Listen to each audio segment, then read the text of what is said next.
你入住酒店有先敲3下门的习惯吗？我师傅说这是提醒那些阴阳相隔的人，不然双方见面都会受到惩罚。13年我跟随师傅去武汉出差，当天晚上选了一家快捷酒店，可当我拿着房卡正要推开门进屋时，师傅一把将我拉到他身后。怎么这么不懂规矩？我一下愣住了，我入职2年，从没有见过师傅会如此严肃。然后让我目瞪口呆的是，他竟然对着房间敲了3下门。我看了看房间号和房卡是同一间房，我就纳闷师傅干嘛这么严肃，而且明明是空房，为什么要敲门？接着就见师傅缓慢地推开房门，然后恢复往日的和善，回头对我说：行了，现在可以进去了。我被他的一系列奇怪的举动弄得不知如何是好。等休息时，我再也按耐不住好奇心，就问他为什么进门前要敲3下门。他给我讲他早些年刚参加工作的事。师傅是土生土长的湘西人，临出门时母亲叮嘱过他很多规矩，其中有一条就是在外住店进门前一定要敲3下门再进屋，提醒里面的东西有人进来。师傅是上过大学接受过高等教育的人，对于湘西大山中祖祖辈辈传下来的说法自然不屑一顾，虽然嘴上答应着，但没有放在心上。有次出差隔天要签合同，师傅就在附近找了一家旅馆，等他推开房间门就傻眼了，房间内有3个黑影，3个黑影对于突然出现的人也很是意外，然后转瞬间就消失不见了。师傅正了正神，确定房间没有任何人，起初就觉得自己刚才是看花眼了，本想着再换一家旅店，但被老板告知退房不退钱，而且老板一再保证店内没有任何安全隐患后，师傅也只好作罢。可睡到半夜，在一种浑身不自在的睡梦中醒来，就看到刚进门时的3个黑影盯着自己，其中一个黑影咆哮着问他为什么不敲门就闯进来，让他们和阳间的人相见，这会让他们受到惩罚。师傅想挣扎站起身，却发现浑身不能动弹，就连想紧闭双眼避开他们都做不到，直到自己定的闹钟响，他们才消失。就这样，师傅被折腾了一晚上。等他坐起身，甚至顾不得洗漱，穿上衣服就仓促逃离了旅店。经过此事，师傅对于祖辈口口相传的规矩显得格外看重。虽然我没经历过他的遭遇，但是师傅不是那种会撒谎的人。从那之后，我入住酒店也会像他一样先敲3下房门。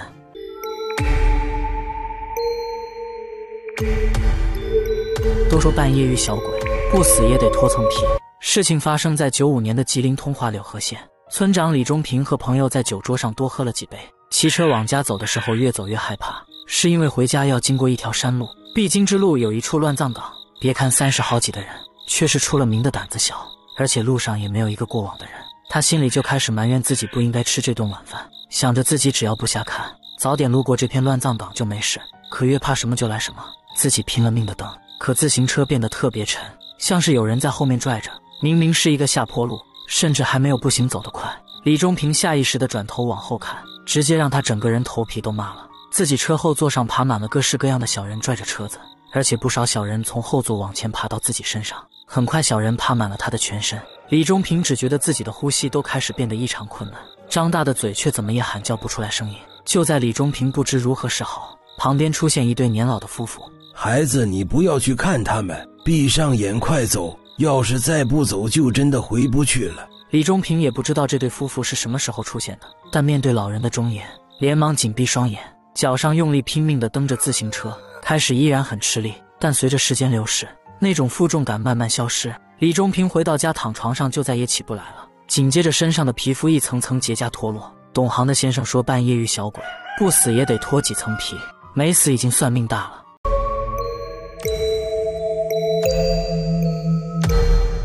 在我们老家河北有个习俗，家里长辈去世下葬前头天夜里是要送魂，就是凌晨12点在村口摆张供桌，本家的人会跪拜，然后烧一些纸钱纸马这些的。那天我堂哥晚饭多喝了几杯，用他后来说的原话就是有正事千万不要喝酒，不仅会时运不济，还会让自己的阳气衰弱。大家都跪拜磕头时，堂哥抬头就看烧纸的火堆旁边站着一个佝偻的老人，就想着这老头怎么还站在众人磕头的正前方。等再仔细看，就意识到这老头就是家里去世的三爷，而且三爷一脸怒气地盯着他。堂哥连忙低下头躲避目光，等颤颤巍巍地再抬起头，三爷已经不见了。堂哥这才长出一口气，就想着肯定是自己大晚上看花眼了。等忙完回到家倒头就睡。他做了一个很奇怪的梦，在一条没有尽头的马路不停地奔跑，有辆车就一直跟在他身后。等堂哥走到路的尽头，后面那辆车却没有丝毫要停止的意思，眼看马上要撞上自己，车却奇怪地停了下来。从车上走下来一个老人，正是去世的三爷一脸怒气地指着瘫坐在地上的堂哥：“你把我的车弄坏了！”堂哥听到这句话，立马就被吓醒，连忙将村口看到三爷和梦中的事情告诉父母。原来头天堂哥把祭拜的东西搬村口时，因为晚上多喝了几杯酒，在抬纸车的时候不小心撕烂了几个口子。因为马上就要烧了，在场的人都说不碍事，所以堂哥也没有放在心上。家里听完，就赶忙让堂哥再去找人扎一辆纸车给三爷烧过去。这事才告一段落。从那之后，但凡有正事，堂哥都不会再沾一滴酒。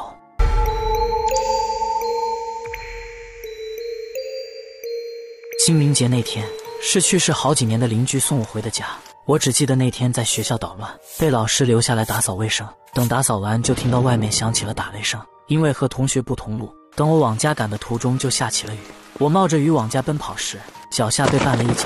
等我站起身，不仅浑身被摔了一身泥水，而且还扭伤了脚。我就一瘸一拐地往家走。等走到村口时，我脚疼得实在走不动，就想着在树下避避雨。本想着我爸长时间不见我回家，肯定会沿着这条路来找我。就在我坐下没多久，就看到村外走过来一个打着油纸伞的男人，只是他身上穿的衣服特别奇怪，我觉得他很面熟，但就是想不起来是谁。他走到我旁边跟我搭话：“下雨怎么在这坐着不回家呀？”“叔叔，我脚崴了。”听到我扭到脚，他也没嫌弃我身上都是泥水，主动要背着我回家。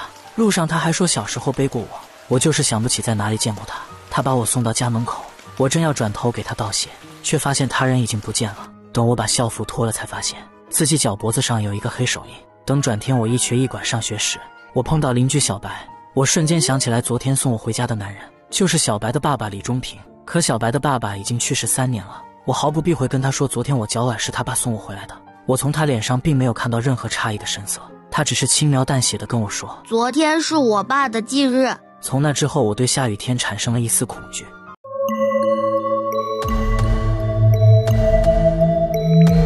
男人为庆祝自己40大寿，炖了一锅野猫肉，当晚就在家咬死了几十只耗子。事情发生在09年河南夏邑郭庄集。我和发小每天吃完晚饭都会去林子里抓金蝉，在我们那边又叫知了，当时一个知了能卖1毛钱。那天我们刚到林子里，我听到树上传来几声奇怪的叫声，我原本以为是猫头鹰什么的。等我抬头向上看，一个中年男人正以一种诡异的姿势趴着，而且面露狰狞，两眼冒着绿光盯着我，嘴里发出低吼，还往下淌着口水。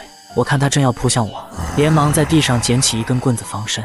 我们再也顾不上抓知了，就怕那个人从树上跳下来抓我们。等跑回村将事情告诉我爸，我在前面带路找到那个人，而且我爸好像还认识他。这人不就是邻村的李忠平吗？李忠平就趴在树上，一脸愤怒，龇牙咧嘴地盯着我们，然后突然发出一声吼叫，像是触电一样，整个人往后仰，直接从5米多高的树上掉了下来。